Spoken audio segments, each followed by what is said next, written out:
The world has seen cults all throughout time, creative inventors of reason and rhyme. From grifters and conmen to spiritual prophets, the leaders are always filling their pockets. Big cults and small cults and all in between need weak minds and soldiers with wallets to clean. But this is a story of a man named Glenn Taylor, a good Mormon boy who could be the savior. Clean and well-spoken, he made his impression, teaching the masses the true path to heaven. But as boy became man, he felt entitled. Arrogant thoughts, he starts to wonder. Brainwashed Justin, his younger brother, a woman named Dawn, who they share as a lover. The group would be called the Children of Thunder.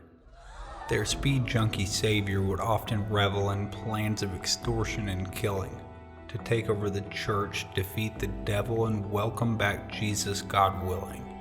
Together, inspired by Taylor's desires, they did exactly what he said, but to their dismay, the bank wouldn't pay, and instead there were 5 people dead. They chopped up some bodies and mixed them together, left others to bleed, which sounds a lot better.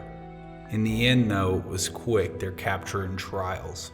9 duffel bags filled with body parts in piles.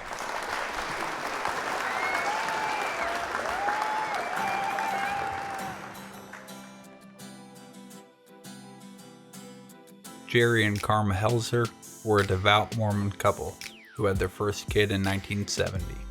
The baby boy and the star of our story today popped out on July 26th and given the name Glenn Taylor Helzer.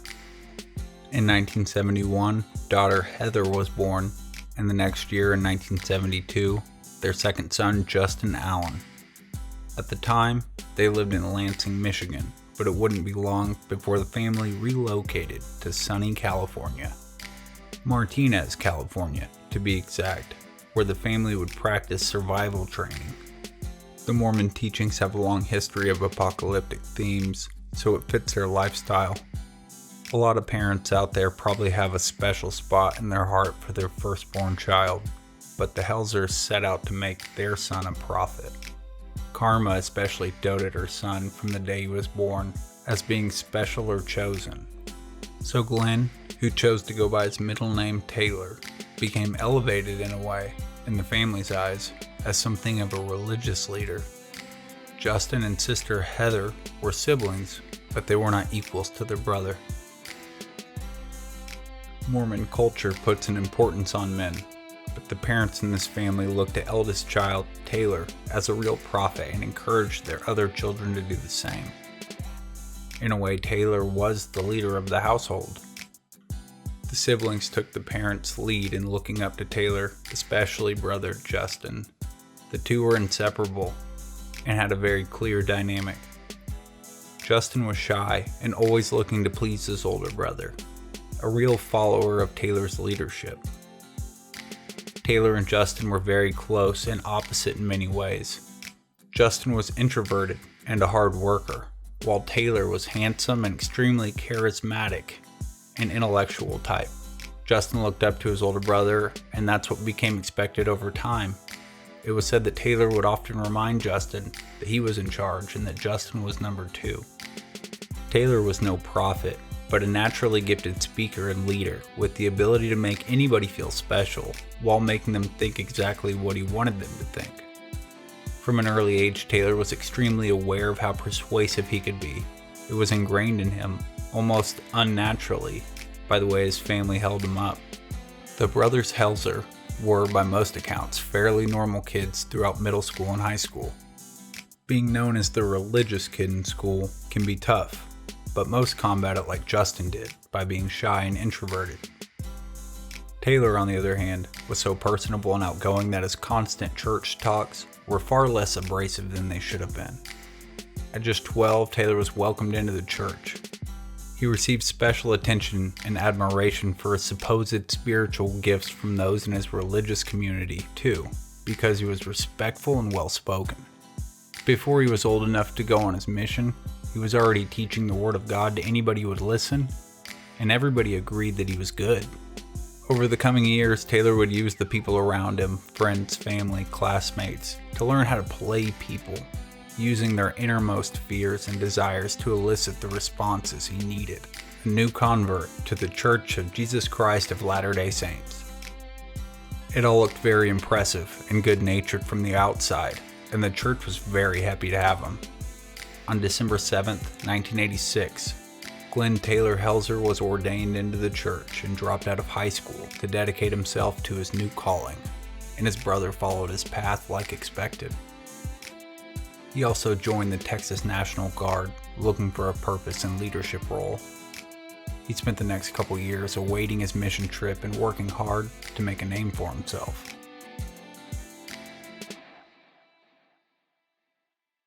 If you're unfamiliar with the practices of the Mormon Church, don't worry, they're really stupid.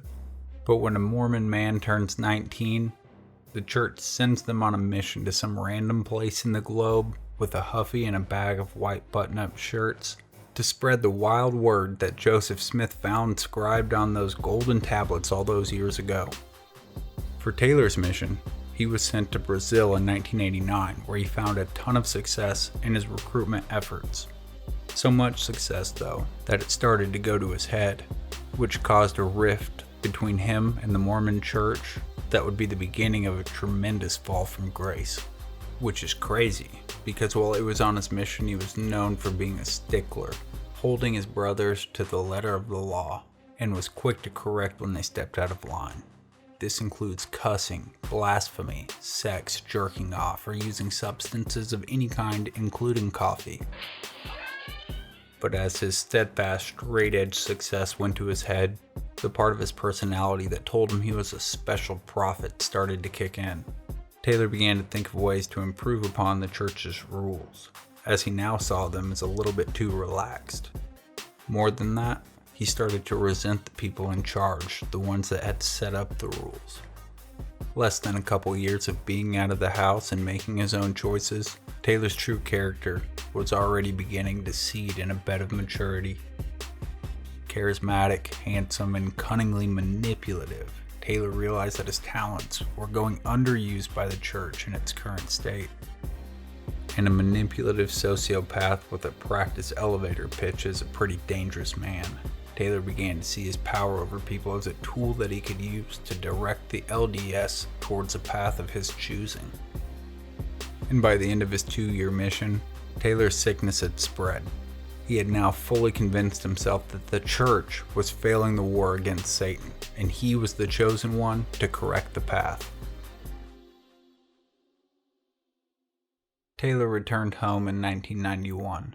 Before he left, he started to disagree with the church, saying they could do better in their fight against evil. He was disappointed when he got home, but he turned his focus inward towards a family and a career. Now almost 21, Taylor decided it was time to start a family. He married a woman named Anne in 1993 and pumped a couple kids into her as quick as he could, as good Mormons do. And then he got a job working as a stockbroker at Stanley Dean Witter. Not a bad accomplishment for a high school dropout. It was all well and good, but he no longer had an opportunity to use his influential skills for the church. Betraying him, those idle hands of Taylor's became the devil's playthings. Over time, he became more and more bitter how the LDS was being run, and that they didn't give a shit what he thought. He had done so much for the church in just 2 short years, and what were they doing for him? Why should he continue to follow their rules when they accomplished nothing? Almost overnight, Taylor began drinking regularly and smoking cigarettes in rebellion. It wasn't long before his protest turned to hard drugs and cheating on his wife. By June of 1996, he and his wife had separated, and he moved in with his brother Justin, who had recently returned from his much less successful mission to Texas, and had since gotten a job as a TV installation tech. Justin, before Taylor's arrival, was said to be a gentle soul who ate organic food and refused to kill bugs in his house. But things would change when Big Brother got home, that's for sure. Justin had spent his life being Taylor's faithful acolyte, and now would be no different. Following Taylor's lead, the two began taking X and using meth on a regular basis. They started going to clubs and bringing back girls to fuck, just like the LDS would never allow. Taylor, always the perceptive one, started to see how in his new world, the people with all the drugs and women had a very similar influential hold on the room that he had grown up accustomed to having in the LDS. Now a successful stockbroker with almost 150 clients, he could envision a financially viable path to the attention and control of others that he was used to. Taylor Helzer was already a dangerously convincing man with growing delusions of power, but the increased speed and anxiety of his new lifestyle molded his already heavy-handed ideas into a radical mission that his psychosis told him was a mission from God. Taylor was becoming unable to hide the problems that he was having from those that truly cared about him. His sister Heather wrote a letter to the church detailing her concerns about her two brothers' lifestyle. Probably not Heather's intention, this prompted the LDS to excommunicate both Taylor and Justin, which may have caused Taylor to snap. To him, those ungrateful fucks were trying to throw away his life's purpose, and he had done so much for them, but he wasn't ready to give up that easy. He was lost, though, and looking for an identity or purpose, something to give him his power and confidence back that he knew he needed. Desperate to rapidly and radically redefine himself, Taylor began attending impact training seminars at Harmony Impact. These are highly controversial super pressure environments that force participants to admit their most shameful secrets and memories while they are verbally berated and mentally broken down. These sessions last upwards of 12 hours and cost anywhere from a few $100 to $1,000. The programs leave people highly susceptible to manipulation and reprogramming, something immediately clear to Taylor, who was naturally blessed and constantly praised for his ability to do this while growing up in the church. The methods used in these impact seminars were just an extreme means to the same end, Taylor reasoned. He could study these tactics and use them to break down the personalities of those who followed his still very convincing life teachings. This is Cult Management 101. Arrogantly unconcerned by any potential psychological side effects, I believe he saw himself as impervious and merely benefiting from the aftermath of those that he encouraged to attend with him. Over the next couple years, these courses proved a valuable tool in brainwashing those around him and getting his cult up and running. Unfortunately for Taylor, the side effects of these courses combined with the speed use and massive life changes were catastrophic on his mental state. He had gone from a promising child prodigy in the Mormon church to a burgeoning cult leader in only a few short years. He began to reinterpret the scripture, as he said. By spring of 1998, Taylor declared himself to be the one true prophet of the Mormon church and devoted his life to ushering in the second coming of Christ. Taylor Helzer's mind was completely broken, and he was now hearing the voice of God, or the Spirit as he called it. But arrogance made him steadfast in his mission, so he got to planning. Keep in mind, all of this was going on while he was still heavily involved in the party scene and abusing speed and ecstasy. His plans would be bed on a heavily impaired and impatient foundation of narcissism and spite. It is hard to make sense of his degrading thoughts and ever-changing plans, but it is loosely as follows. Step 1. Acquire capital and followers. Step 2. Adopt minors from Brazil and train them to be assassins. Step 3. Have Brazilian child assassins murder the 15 heads of the Mormon church in Utah and blame it on the shadow government. Step 4. Assume the leadership of the LDS, defeat Satan, and welcome in the second coming of Jesus Christ personally. But let's not get ahead of ourselves. We gotta make that money first. He was making decent cash from his broking, but his new lifestyle wasn't cheap, and he would have to get creative to make the kind of money he was needing. So he started pimping. He found a naive young woman, a California native, with a nice face and a great body that he thought he could turn into a real cash crop. He wasn't wrong in this assessment. He spent less than a year with her, but the confidence and the fake tits that he pumped into her in that time directly empowered her to become playmate Carissa Fair, Centerfold Playmate of the Month, Miss September of 2000. She was long gone by then, but when they first met, Taylor captivated Carrie. He made her feel like the most important person in the room. The two had fun partying, and she moved in with Taylor and Justin very quickly. But once he had her committed, his true intentions started to show through. He tricked her into attending the impact training sessions that he went to, which she never wanted. Initially, it was Taylor making the money, but he encouraged Carrie to start stripping and pursuing a nude modeling career. She was initially hesitant, but Taylor had a way of convincing people of almost anything. He convinced her to take part in an impromptu amateur photo session, and he would send the photos off to Playboy to wait and see what Hef thought. Now that Carrie was bringing in a check, he decided that his time was better served on his religious mission, but he really liked being paid too. So he played up the effects of his break from the church to a psychologist, managing to go on disability for bipolar disorder. And though his brain was fucked, his girlfriend Carrie at the time is very clear that this was a scheme, and that he would go on to use this government assistance to buy ecstasy in large quantities and deal it at clubs. Taylor, always pushing the envelope, encouraged Carrie to recruit girls from the club that she stripped at to be escorts, and then they could extort the Johns for even more cash. When Carrie refused and that didn't pan out for him, he started talking about importing underage girls from Brazil and using them to extort pedophiles in the exact same way, something he called Project Codename Feline Club. And this is how you know he's really losing it, because growing up in the LDS, he should know you don't need anything more than a dusty 10-year-old farm girl in Utah to lure one of them in. Carrie could see it, and she could see her life spinning out of control due to the sheer gravity of Taylor's own momentum. She couldn't bring herself to leave though. The control Taylor had over her was too great. So instead, she began overtly attempting to overdose on the drugs that they were taking and selling. At the core, Taylor only ever intended to use Carrie, and in this state she was pretty useless. He eventually told her to go home, and in a move that probably saved her life, Carrie left and never returned. That spring, in 2000, she got a call from Playboy. It turned out Taylor was right.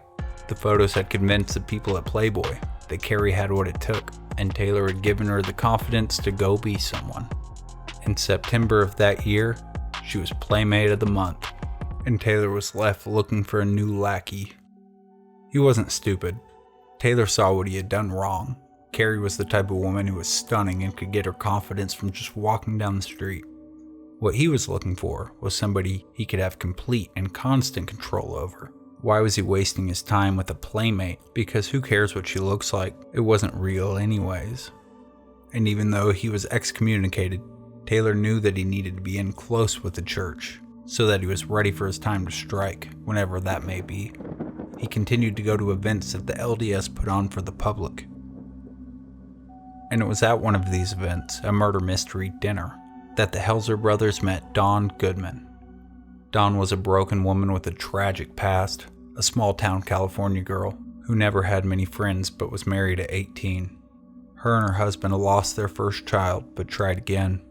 After they had their second son, she ended up losing him anyways and her husband in an awful divorce and subsequent custody battle that saw Dawn's drug abuse and suicidal past used as evidence against her in court. Just looking to escape the situation, she moved to Martinez, California to live with family. She got a job bagging groceries and started filling her spare time with social events that the Mormon temple in town held. Looking for purpose, acceptance, attention, Dawn got all three when she met the Helzers at a murder mystery dinner hosted by the temple on Memorial Day, 1999. The three were the only ones who really looked out of place at the event, so it makes sense that they ended up sparking conversation. What doesn't quite make sense is who was fucking who, because she was allegedly dating Justin shortly after the dinner party, but she was obsessed with Taylor. She moved in with the brothers, and the three started attending the impact sessions as a group. After her second lesson, though, Taylor offered to take over as her spiritual guide, and she accepted. She was putty in Taylor's hands, but he wanted to be sure. So in January of 2000, Taylor told Dawn that he needed to tell her something, and told her to go get in the car.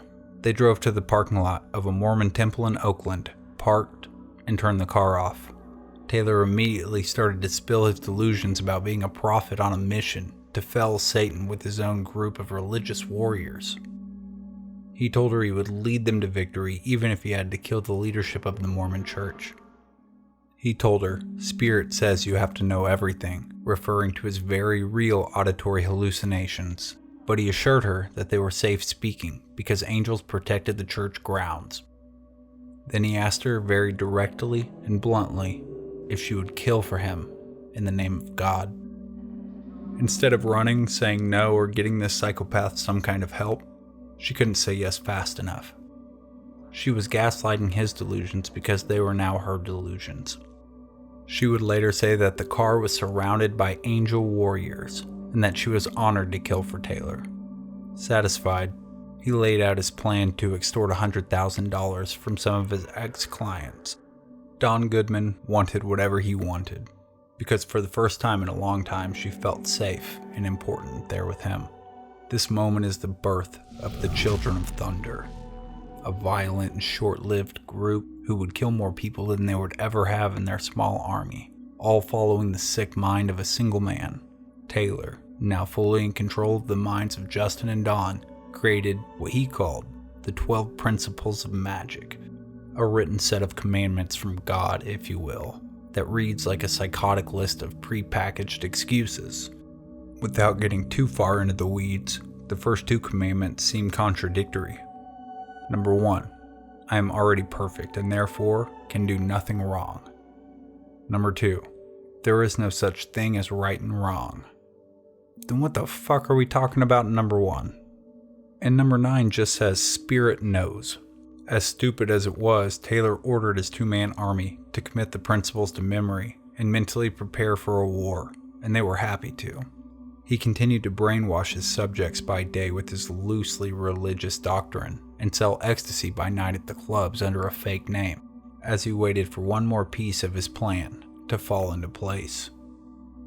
In April of 2000, that piece, a woman named Selena Bishop, daughter of famous blues musician Elvin Bishop, fooled around and fell in love with Taylor. The two started dating, and although Taylor kept her at an arm's length, Selena was infatuated. After Carrie left, he kept his cult prophet life and ex-dealer lives completely separate, so Selena had no idea who he was. She didn't even know his real name. Unfortunately, from the beginning, she was always a pawn in Taylor's murder extortion plot to take over the LDS. Once he had convinced her to set up a bank account that he would need later, he would put the wheels into motion. On July 30th, Don dropped the brothers off at the home of one of Taylor's old clients from his investing days, an older wealthy couple named Ivan and Annette Steinman. Don left, planning to meet them back at their house later. In his prime, Taylor had gone out of his way to make a strong personal connection with some of his top clients, and he had been to the home of the Steinmans many times. Taylor approached the front door and knocked while Justin snuck around to the side of the garage and waited for his next move. The Steinmans answered and were happy to see an old friend. When Taylor told them he had an exciting new investment opportunity, they were quick to have him in and discuss it. But as soon as the three sat down, Taylor pulled out a Beretta and called in his brother.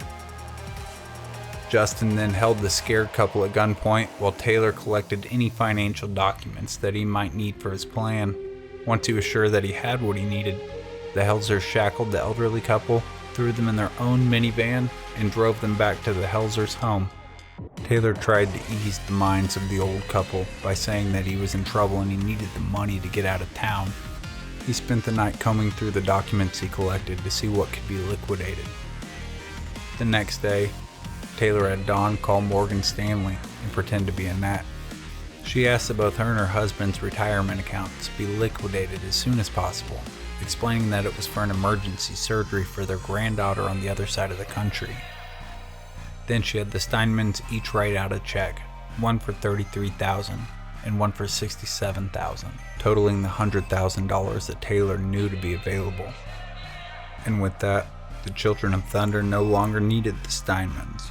Taylor gave the couple Rohypnol, the date-rape drug, which of course he had on hand, telling them that it was only to calm them down so that Dawn could keep an eye on them while him and Justin went out. Of course this was a lie, because as soon as they passed out, Justin and Taylor dragged the sleeping elderly couple into the bathroom. The brothers stripped down to their underwear to avoid getting blood on their clothes, and then the couple was beaten mercilessly. Ivan had to watch as his bloody wife was finished off with her throat cut over the bathtub. The trauma of having to see that was too much, and he succumbed to a heart attack laying there on the floor before the Helsers could hurt him anymore. There, in the bathroom, Taylor and Justin dismembered the corpses.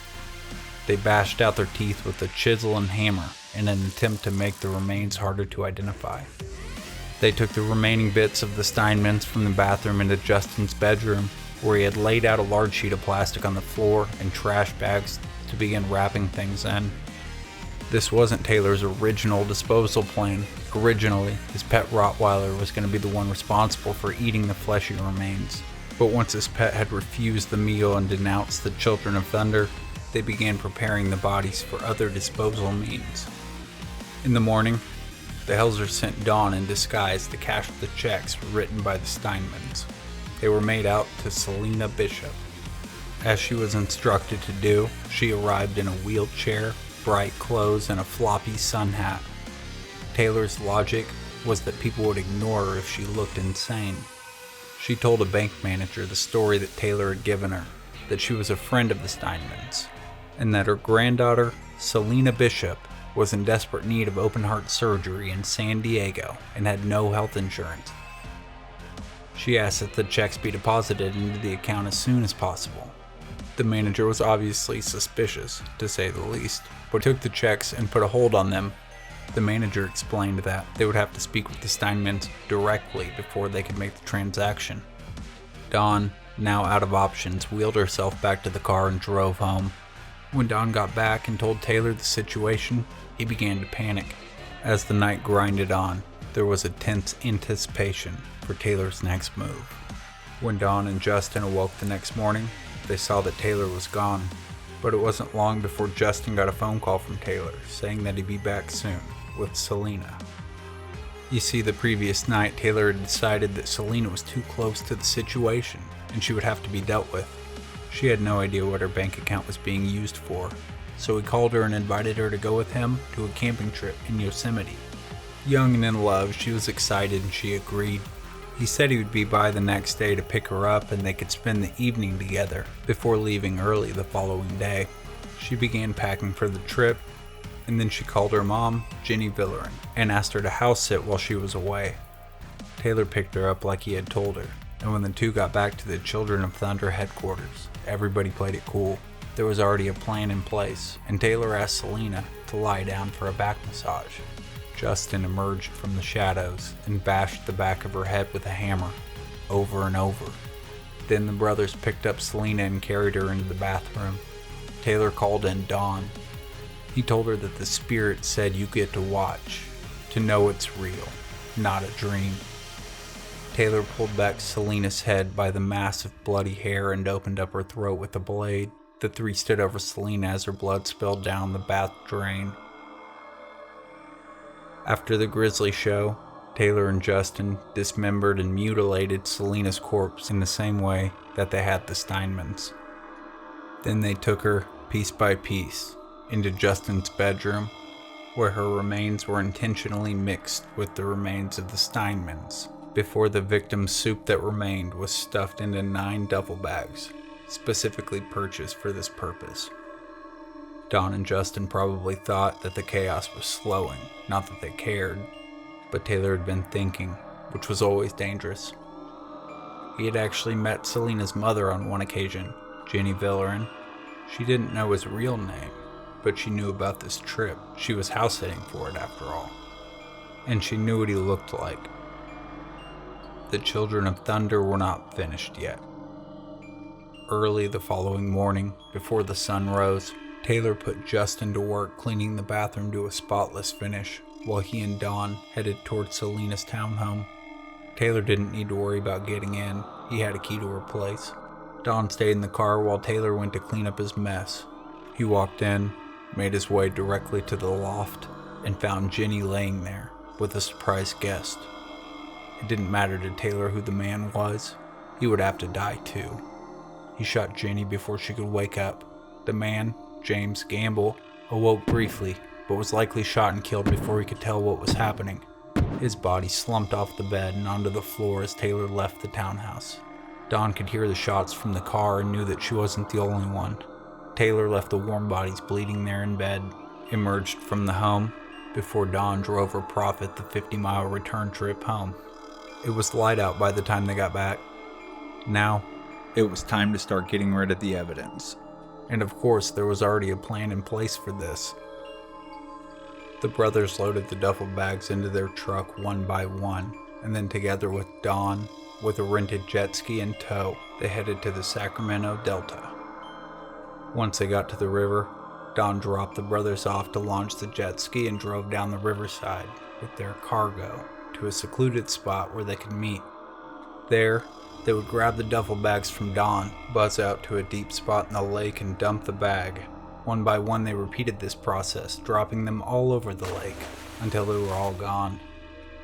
Thinking that they were nearly in the clear, the three-man cult headed to get dinner and drinks to celebrate before taking care of one more thing. They still had the Steinman's van, so they loaded it with the sawhorse and sawzall they'd used to dismember the bodies, and drove it to a shitty neighborhood in Oakland and left the keys in the ignition. Their hope was that somebody would steal it, and it would be their problem. As they returned home, the three felt completely content with their actions. They felt no remorse or regret. All their deeds were done righteously as acts of God.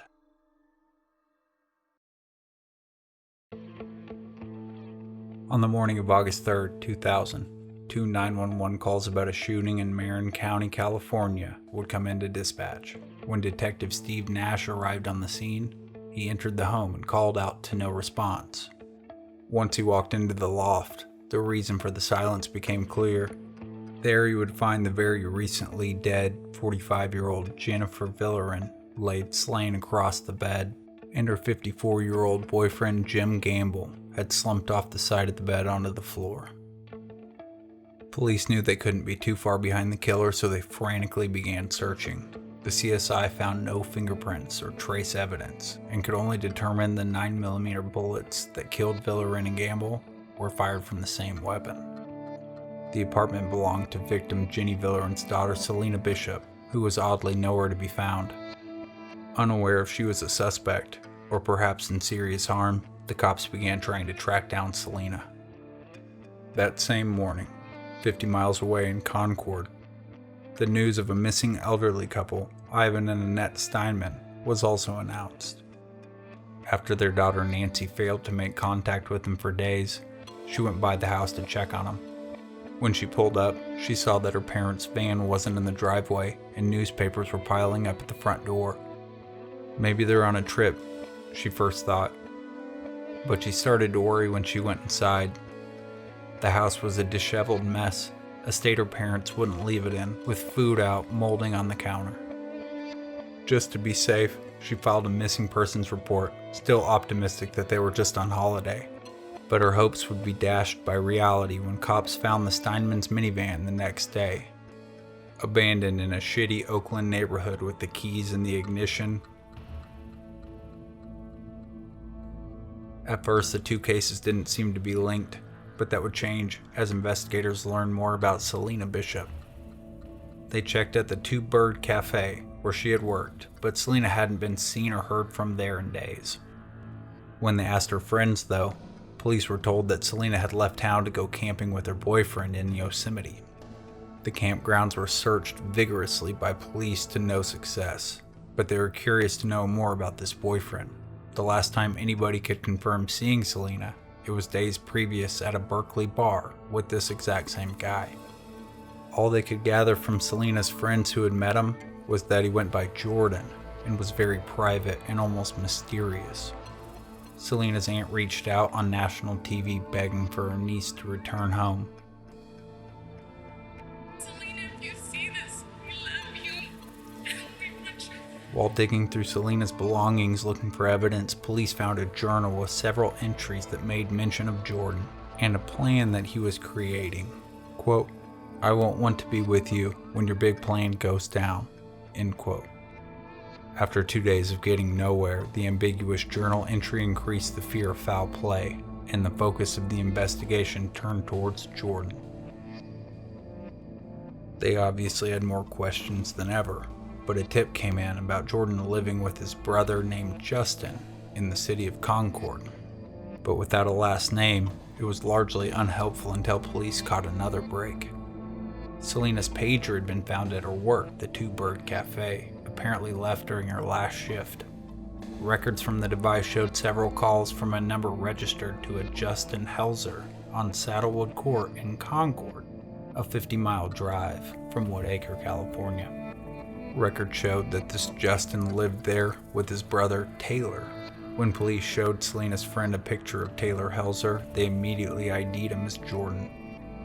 A firearms check was ran on the brothers that revealed that Justin had purchased a Beretta 92 just a few months previous, which is a 9mm pistol. The information obtained after finding Selena's pager led to exactly what investigators needed to take a look inside that Helzer household. On August 7, 2000, the Marin County Sheriff's got a search warrant, and together with the Concord police, they surrounded the property and made entry. Don Goodman and Justin Helzer were taken immediately, but Taylor took off on foot. With no time to put clothes on, Taylor the Messiah emerged from the back window in only his briefs. He jumped a fence and continued to run before immediately coming face to face with the barrel of an officer's service pistol. He was put in the back of a police car, but the window was cracked, so the poor murderer didn't get too hot. He managed to pull the window down and escape into the neighborhood. Once loose again, he broke into a home and forced the woman inside to clothe him before he took off into the street directly into the arms of the police once again. Glenn Taylor went to his knees and surrendered to police. He had escaped for all of 30 minutes. Later that day, the first of many duffel bags rose to the top of the Sacramento Delta and was found by an unfortunate jet skier. After only 2 days of searching, all 9 duffel bags had been pulled from the lake, and investigators found the sacrificial mashups that were within. When police conducted the search warrant, they still had no idea that the Steinman's case was linked to Selena Bishop at all. But it didn't take long before they found financial documents strung throughout the messy house that told them they were getting a 2-for-1 that day. They also found the Beretta that was responsible for killing Jenny Villerin and Jim Gamble. Receipts for duffel bags were found. Duct tape, leg irons, and handcuffs were all found in the house, as well as blood stains on the carpet that had been poorly cleaned. Most of the house was filthy, except for the bathroom, which looked immaculate. This was a red flag for police, who immediately tore it apart. Once the Steinman's van had been processed, there were fingerprints from Justin Helzer and Don Goodman all over it, and the police knew that they had their men. Before their court cases, Taylor claimed insanity and Justin was ready to plead not guilty to the murders and extortion, all of it. But in the end, Taylor Helzer's pursuit of money and fame doomed any chance that the brothers had. He had been caught writing Playboy, who his ex-girlfriend was now a hot name with, and offered them an exclusive insight into the crimes for only $400,000. Once this was brought to light, Taylor's insanity plea was a bust, and he pled guilty. Initially, the brothers were going to be tried together, but a plea from Justin Helzer's lawyer to separate the cases was granted, hoping the testimony of Taylor would help his client. Unfortunately, they put Justin's case on the docket first, and there was no context given for his lifelong subordinate relationship with his brother, or Taylor's controlling nature. Justin Helzer was found guilty on August 4th, 2004, and he was given 3 death sentences and 2 life sentences for his role. Once in prison, he immediately tried to kill himself by driving pens and pencils into both of his eye sockets. He failed to kill himself, but he was successful at never seeing again. But just 3 years later, on April 14th, 2013, Justin finished the job. He tied a noose from his bedsheet like some kind of Daredevil Epstein mashup, and he crossed over. Taylor's case was pretty open and shut despite his very theatrical attempts to interact with the spirit while on the stand. On December 15th, 2004, a jury awarded the prophet 5 death sentences. Despite at least one escape attempt, possibly with the help of his mother, he remains on death row to this day. Dawn Godman, the final child of Thunder, was instrumental in finding the Helsers guilty. Initially, she remained silent, only claiming that Taylor was indeed a prophet. But after a week of deprogramming, she saw what she had done and she agreed to testify. In return for her testimony, Dawn Godman had her sentence reduced all the way down to 37 years and 8 months.